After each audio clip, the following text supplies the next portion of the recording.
There's a special kind of pride that you feel deep down inside, a strength that seems to thrive in Lima, Allen County. The American way of life, to get in gear and do what's right. An unbreakable forthright link called real American strength. Lima, Allen County, real American strength. Forever moving forward without forgetting where we've been. Creativity meets technology, where possibilities never end. Ohio's strong Midwestern know-how, exploring innovative ideas. Deep-rooted but always growing, ever proud of where we live. Lima, Allen County, real American strength. Community Focus on GTV2 Lima. Thanks for joining us today on Community Focus. I'm Anne Decker. The Lima Police Department has really been making an effort over the last few months to do a lot more community outreach. Here in the studio today to tell us about some of the projects is Lima Police Chief Kevin Martin. Thanks for being here. Well, it's good to be here, so thank you for allowing me this time. Well, you're welcome. I guess the most visible thing recently was your 125th anniversary celebration last weekend. Yeah, and that was really the kickoff to a year-long celebration that we're going to be undertaking. There'll be other things that we'll be announcing to the news media as events unfold throughout the year. But yeah, 125 years is, I think, an important birthday to recognize, and there's a lot of history with the Lima Police Department, and that's part of the history to the Lima community. So we thought it was a good time to use the 125th birthday as a reason to kind of reach out to the public and maybe let the public come in and see a little bit of some of the behind-the-scenes things that have happened throughout the history of the police department that otherwise they wouldn't be aware of. You know, you look at how far you've come in a century and you wonder where you're going to be a century from now. Because I'm sure the things you're doing now weren't even thinkable by the people 125 years ago. Oh, sure. I mean, things like even our cars. Portable, well, cars, our portable radios, you know, the communications we have, even, and they've come such a long way just in my history with the police department. And we now have the Marks radio system where I could actually talk to an officer in, say, Marietta, Ohio, from right here in Lima. Which, again, even when the first portable radios were received, I don't think anybody could have conceived having that kind of a communication ability right there in the palm of your hand. Mm-hmm. So the technology has come a long way, but one thing that has not changed is it is still a people business that we're in. And in serving the community, the most important aspect still has to be officers and other personnel from the police department out there communicating and interacting with the public, and listening to what the public has to tell us about what's going on as well. That's still, I think, the most important aspect of policing, and I don't believe that'll ever change. Is that why you've been doing so many more foot patrols lately? Yes, absolutely. Again, we're doing our best to get the officers out of the cars, and that's tough to do because they have a lot of calls to respond to. But we are still trying to make sure that they are getting out of the cars so they can interact better with the community. They're doing that through foot patrols, bike patrols. They're continuing the rides with the RTA bus system. And one officer, in fact, I was very pleased to find out actually has enjoyed doing the rides on the RTA buses so much that he's actually started using that as the way that he gets to and from work every day. Good for him. You did your first Coffee with a Cop a few weeks ago, and you've got another one coming up in June. How did that go for you?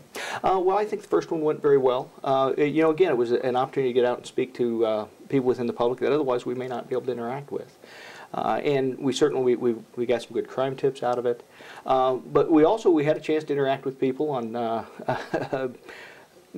talking about topics that I would have not guessed would have been of concern to them. But like what? Well, the first two people I spoke to, actually, one of them wanted to know why some officers wear blue shirts and some officers wear white shirts.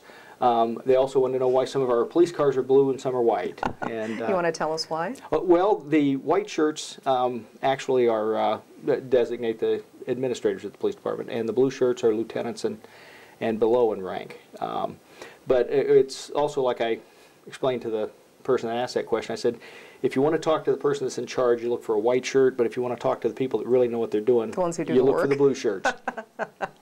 Well, you know, and Coffee with a Cop is the perfect opportunity to just come out and ask questions like that, which they may be uncomfortable doing in a more formal situation, but this is just, you know, you sit around at McDonald's and you drink coffee and you chat with people. Yes, and Jerry Lewis and McDonald's has been very gracious. They are providing free coffee for anyone that wants to stop in.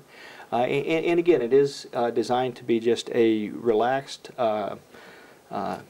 opportunity for people to come in, get to know their police department a little bit better. And I should mention too, it's not just the police department that'll be there. Also, the Allen County Sheriff's Department will be there as well. Sheriff Krish and various representatives from his agency will be there as well. So it's just an opportunity for people to get to know the police that are serving them, but also at the same time for those people who have crime concerns or other neighborhood concerns that they would like to make us aware of. It gives them a good environment for them to be able to come and share those with us as well. You did your first one downtown here. Where's the next one and when will it be? The next one is on June 6th, and it will be from 4:30 to 6:30 in the afternoon at the McDonald's at 1965 Northwest Street. All right. Anything else we need to know about LPD this summer? Well, we are going to be hiring 4 new officers very soon. That's right. I'm sure probably most people have seen in the news where we've had a few retirements, and so in order to get us back up to our budgeted strength, we're going to be taking on 4 new officers. We've actually gotten to the point now in the hiring process where we are conducting the administrative interviews, and we're hoping to have those wrapped up in a couple of weeks, and so it won't be long after that we'll be making the announcement to the public as to who the 4 candidates are that have earned their way into those positions. So this isn't new officers on the street, this is merely filling some retirement positions? Well, yeah, it will be actually, you know, there'll be officers that are new to the street that'll be taking the positions that have been vacated through attrition. We've had a few retirements, and we also had 1 officer that left us to go for a higher paying position with the Ohio State Highway Patrol. Okay. But so we'll be filling those positions, and then it'll be a while before they'll actually be trained to the point that they'll be able to get out and work on their own, but we're excited about being able to bring some new people on board. Well, it's an exciting time for the Lima Police Department, and we look forward to seeing some more of you this summer. Thanks for coming in today. Again, thank you. You're welcome. Lima Police Chief Kevin Martin. We'll get an update on the Bradfield Center right after this on GTV2. Reduce, recycle, reuse. Allied Waste Services in the City of Lima encourage you to live green by recycling all that you can. Recycling promotes green living by reducing the amount of waste materials buried in landfills. This saves money, natural resources, and energy. Keep our environment healthy and start recycling today. Allied Waste Services is committed to a clean environment. Contact us today for your recycling needs. Visit our website, republicservicesohio.com, to learn more about recycling today. Lima City Council has recently amended the city's vicious dog ordinance to deal with potential problems concerning dangerous dogs in the public. The ordinance is comprehensive. However, here are some key elements that all dog owners and their neighbors should be aware of. Any dog that is considered a breed of pit bull is considered a vicious dog regardless of its temperament. A vicious dog is any dog that attacks, bites, or causes injury to a person or domestic animal with or without provocation. Not under control of the owner, and secure with a muzzle and a leash of 6 feet or less in length, all vicious dogs must be confined when outside in a pen with a secured top and bottom, or with the sides of the pen embedded at least 1 foot deep into the ground.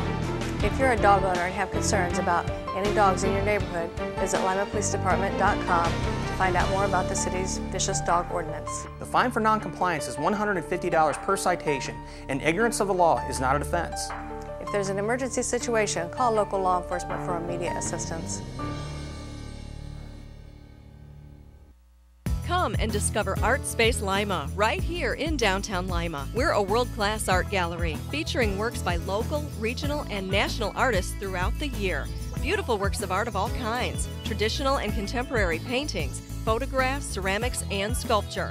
Come and shop the beautiful and unique items for sale in the gift shop.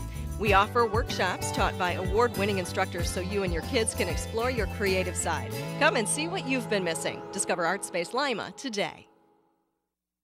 We're back on Community Focus. I'm Anne Decker, and Londell Smith is here today from the Bradfield Center. And how much stuff do you have going on this summer? Look at all this. Well, you guys are busy. Yes, we are. First of all, thank you so much again for having us. You're welcome. We always count on an honor and a privilege to be joined, you know, or to be guests of the show, to be able to provide information about what's going on, to give options about opportunities. So Thank you. You're welcome. All right. It's But always yes, here for you. At Bradfield Center, there's a lot going on. We spent the last, I want to say 3 or 4 months just really in the trenches in terms of planning and, you know, and making sure that once the spring and the summer arrived, that we would be able to roll out some programs. As you know, being new, there are certain things you have to do to kind of stabilize things and make sure that you know the lay of the land, if you will. But, you know, that can only take so long. So at some point, the community is going to be asking, okay, what are you doing? And here we are. All right. Well, let's start off with your summer program, because that's Yes. coming right up on June 11th. Right, right. And we're very excited about it. I mean, this is an opportunity that I've been blessed to participate in, you know, through my employment with the city of Lima. And now that I'm at Bradfield, you know, we had the opportunity to enhance what I used to be a part of. But this program is going to be unique, as it's going to have more of an academic feel to it.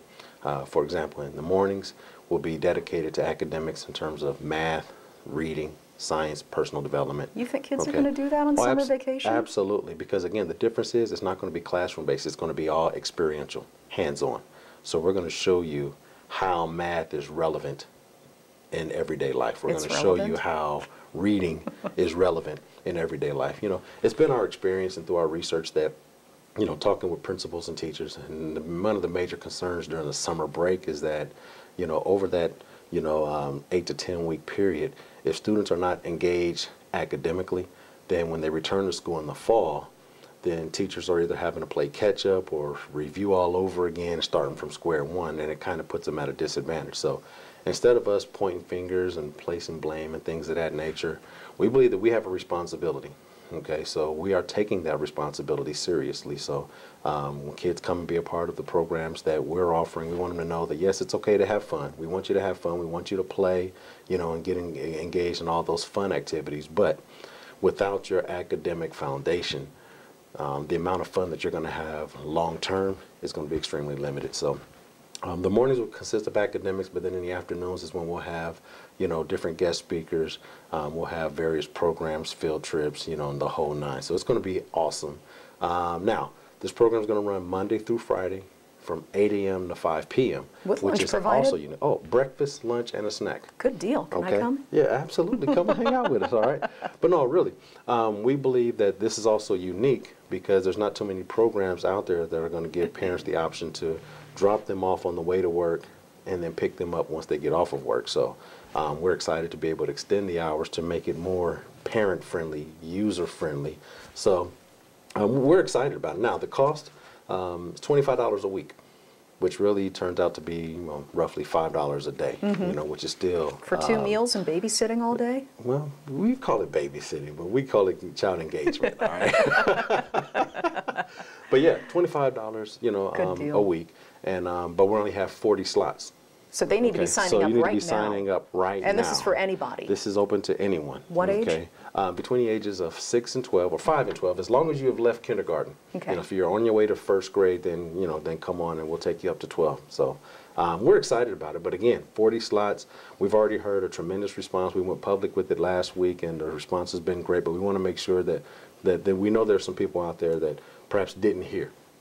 So we want to make sure that we take advantage of every opportunity to make sure that you're getting the word out. But again, academic enrichment, you know, breakfast, lunch, and a snack. You're going to have, you know, and the academics will be facilitated by certified teachers. Okay, so this is going to be a program that is unlike, you know, any that are out there, you know, from what we know. So we're excited. So parents, get them in soon because spots are limited. It's a great program. Right. You've got open gym coming up for both the kids and the adults? Absolutely. Well, you know, we have a gym and we also have outdoor courts, and people are always asking, well, hey, you know, outdoor is fun, you know, but how can we get indoors? You know, and how can we structure some time where we can come and not only play basketball, but we have a game room, you know, we have a computer lab, we have other things that we can offer in the building, and our community is asking, well, hey, so it's one thing to have it, but how can we get access to it? And it should be used. And it should be. That's what we want. Okay, so we do have adult and youth open gym on Saturdays and Sundays at this point. You know, and then once the summer comes, we'll probably, you know, extend those hours. But the youth is going to go from 2 to 4 on both Saturday and Sunday. And just anybody can come in? Kids? Youth, you know, again. Bring your own ball? No, we've got basketballs, you know, and the whole nine. So all you have to do now is $2 per person. Okay, but that helps to cover the cost of, staff and, things of that nature. But it's from 2 to 4, open gym-wise, but then the game room is open 2 to 6. Okay, we have vending machines, so, we'll have sufficient staff to be able to make sure we keep things in check. Adult open gym is going to be from 12 to 2 on Saturdays and then from 4 to 6 on Sundays. So we're excited about it. That's $3 per person. So open gym is back, at Bradfield Center. Again, we have a computer lab. We have the game room. In addition to the basketball courts, we have a weight room as well. So I'm looking for something to do. Come on down to the Brad. And if kids are looking for a little more structured basketball, you have a program for them too. Absolutely. Well, we have a camp coming up. We're partnering with the Cleo Vaughn Sports Group. For those that don't know Cleo Vaughn, he is a native of Lima. But he was actually the first African-American to receive a full-ride basketball scholarship to the Ohio State University. Now, he moved, once he went off to college, him and his family moved to the Toledo area. But he passed a couple years back, but his sons, are still running the camps. I know they've been running in Toledo for the past 26 years. They've been running in Delaware for about the past 13 years. But they wanted to come home. So one of his sons, Mark Vaughn, is living in Lima again, and he said, hey, my dad started and grew at Bradfield. We grew up at Bradfield. We want to bring the camp to Lima, and we can't think of a better place to host it than Bradfield. So that's going to be Monday through Thursday from June 18th through June 21st, from 7:30 in the morning to 3:30 in the afternoon. It's a lot of basketball. Lunch is provided. Well, it's not going to all be basketball. We have a lot of guest speakers coming in. We also have different stations because basketball is more than dribbling and shooting. There's a lot of other components such as diet and nutrition. There's other components of, such as the mental aspect of the game that needs to be, discussed. Also, we need to put an emphasis on academics because you can play basketball to a certain point with no academic foundation. So we want to make sure that we're developing the entire, student athlete, and we're going to take these 4 days and really, hammer it home. So $75, per camper. Okay. Boys, girls. Boys, girls between the ages of 8 and 17. Okay. Multiple kid discounts are available. If you're a member of the Bradfield Center, there's discounts available. So there's something for you to do. Now, we're also in the final stages of developing our youth and adult summer basketball leagues, but we'll come back and tell you about those. Okay. Well, one of the ways you pay for all the programming at the Bradfield Center is with your Walter Potts Golf Classic, which is also coming up. Absolutely. This is the 12th year that we've had a golf outing, and this will be the 2nd year that we've renamed it to honor one of the great icons, of this community, Walter Potts. So we call it the Walter Potts Golf Classic. It's coming up on Friday, June 22nd. It's going to take place at the Hawthorne Hills Golf Course, which has been, renovated, purchased, here locally or lately. But they've remodeled the clubhouse. They made some improvements and renovations to the golf course itself. But it's still going to offer an amazing opportunity for food, fun, golf and fellowship. So $60 a person, $240 per team. Shotgun start is going to be at 9 a.m. Part of the package includes a steak dinner. So you're not going to get a hot dog or anything of that nature. You're going to get a steak dinner. We'll have plenty of prizes, hole-in-one opportunities which you'll be able to, to take a shot at winning a brand new car. We have a variety of different things that are going to take place during the golf scramble. But again, teams are being formed now. Sponsorships are coming in. So if you want to play, we encourage, to get in right now. Get in right now. Because that's going to be Friday, June 22nd at Hawthorne Hills Golf Club. With a shotgun start at 9 a.m. Okay, if people want any more information about any of this, they want to sign up for any of it, how do they do that? Please give us a call, 419-228-7766. We're more than happy to cover all this information more in depth or in detail, but also to keep you posted. So all righty. That's where we are. Thanks for coming in today. Thank you for having me. You're welcome. All right. Londell Smith from the Bradfield Center. When we come back, we will give you some summer safety tips right after this on GTV2. Crime Stoppers is still active in the Allen, Putnam, and Van Wert counties. Our goal is to assist area law enforcement officers to identify and locate individuals who have committed crimes. If you have any information about anyone who is responsible for committing crimes, please call Crime Stoppers at area code 419-229-STOP. Crime Stoppers! Crime Stoppers! Make the call and pay it's Crime Stoppers! I didn't want to be touched. He said it would feel good, but it didn't. So he gave me a new doll and some candy. He told me not to tell anybody and that it's our special secret. How do I make him stop? Say no. Run away. Scream. It's okay to tell an adult you trust if someone is hurting you or making you uncomfortable. Feel safe. Feel strong. Feel free. This is our river. This is my river. This is my river. This is our river. This is our river. This is their river.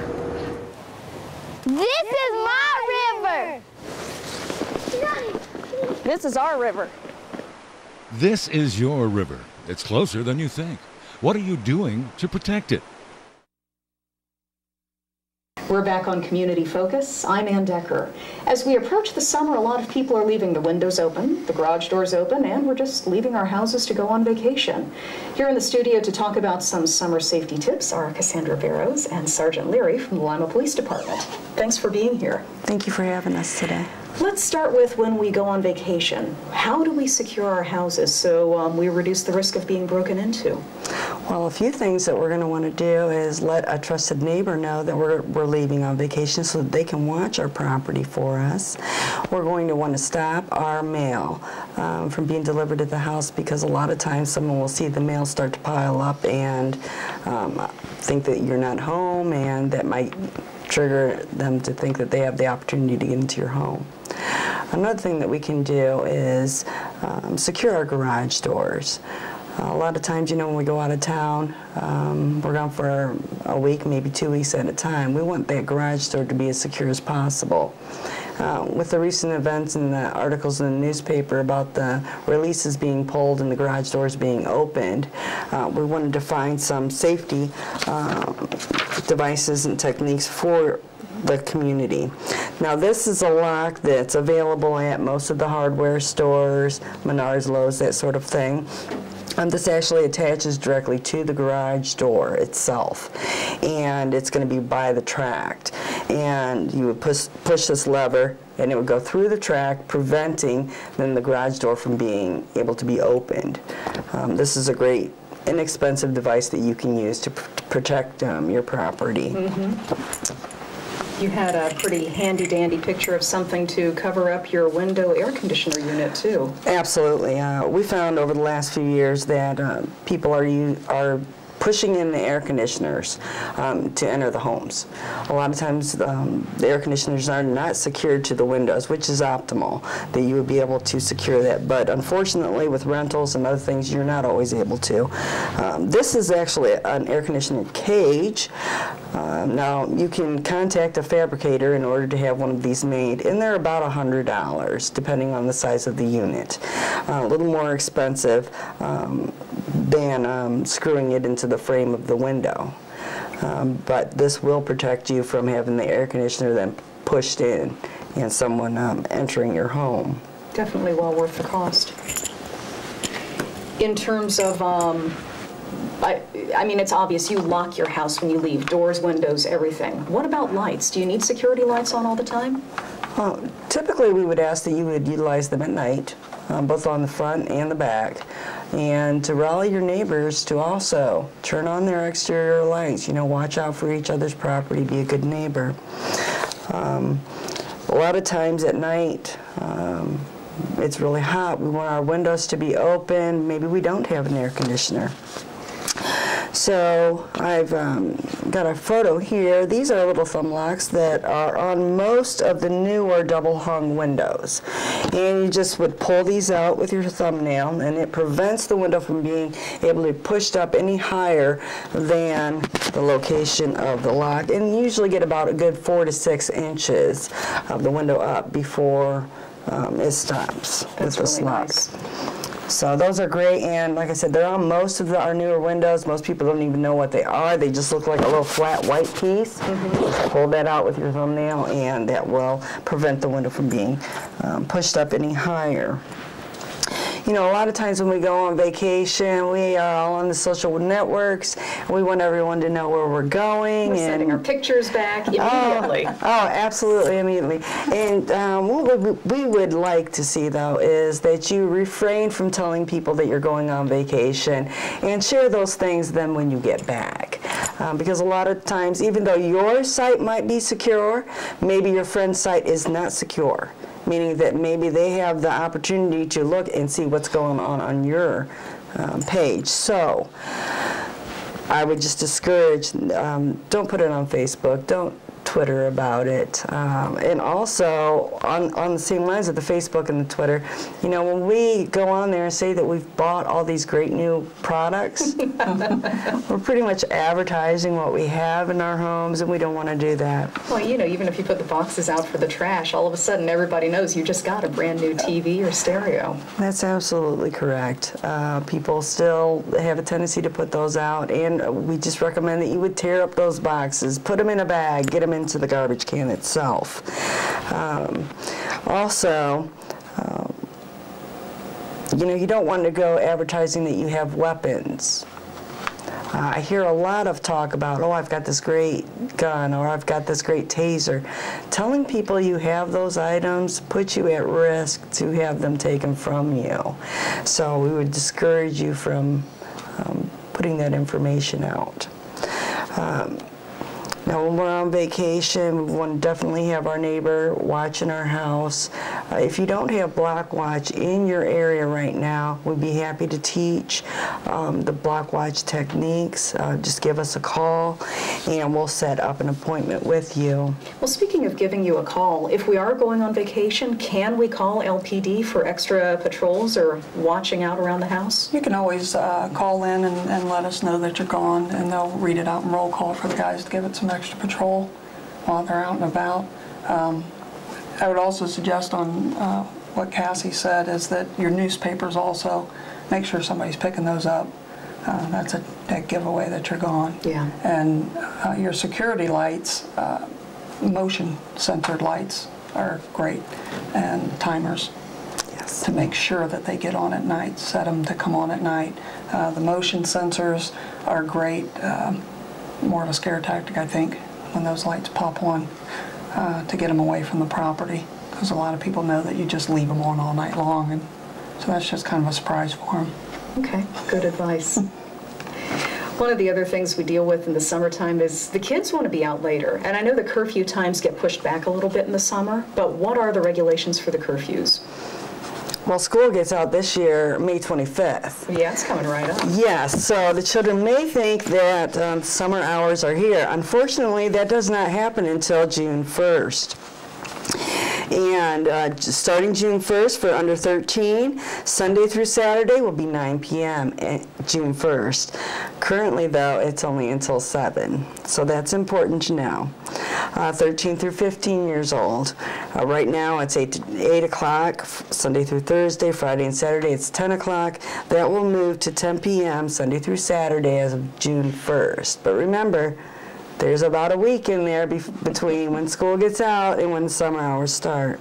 Now, where exactly can kids go and where can't they go? Because they can play in their own yard as late as they want, can't they? Or can they? They have to be under adult supervision. Okay. To be out. Period. Period. Okay. Or what? I mean, if you see kids out, what do you guys do? If they're out, they could be picked up, taken home, charged, depending upon what they're doing. And then their parents could be held liable for it. So the parents really want to make sure that they pay attention to that and make sure they know where their kids are. Okay. Great, and I know you guys are pretty picky about that. You know, you don't turn the other way if you see groups of kids roving around the streets. We want them to have fun, but we don't want it to be hazardous to them. Right, and you want it to be safe for everybody. Mm-hmm. Absolutely. One other thing we needed to discuss was bicycles. I don't know if most people don't ever get to your offices, but I can't believe how many bikes you guys have stored there that have been stolen, recovered, and there they sit in your office. Yes, we have quite possibly over 100 bicycles right now in our bike yard. And one way that we categorize the bicycles is by the serial number.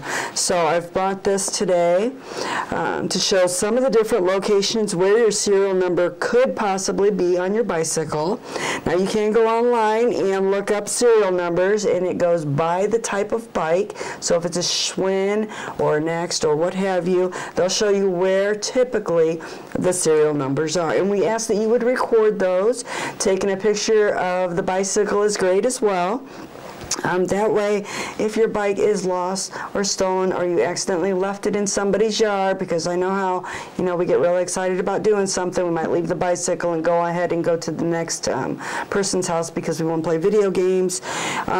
Somebody might see the bicycle and say, oh, there's a lost bicycle here, and they'll call us and we'll come pick it up. But then the other person doesn't know, where's my bicycle, and then how do I recover my bicycle? So those are the tips that we want the public to know, is where to find the serial numbers. And then if you do have your bicycle lost or stolen, report it to us. We may have your bicycle, because the officers do go out and pick them up right away when they're called in. Well, and like you said, you've got possibly 100 of them sitting there, so if you're missing a bicycle, it might be at the Lima Police Department right now. Absolutely.